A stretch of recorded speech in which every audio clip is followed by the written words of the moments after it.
In order to install Python to a desktop, you should go to www.python.org. You will see download option, and there you can download the latest version of Python, which is 3.12.1. Let's select this. I have already downloaded it.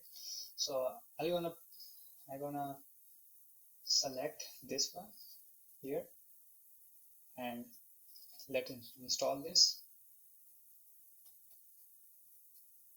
Okay, so for installing Python, you should check mark this option, add Python to pass. Okay, so install now, click, and after a couple of minutes you will see, depends on your PC, you'll successfully install Python. I will also show you how you can check whether the Python is successfully installed to your desktop or PC or a laptop or not.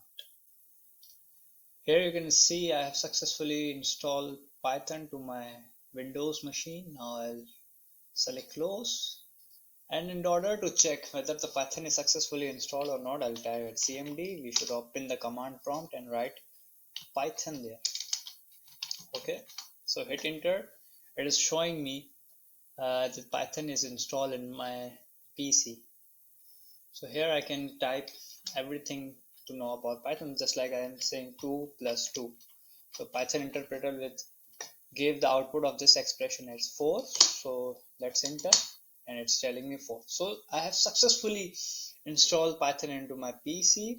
Next I will show you how to install your code editor and write your first hello world program.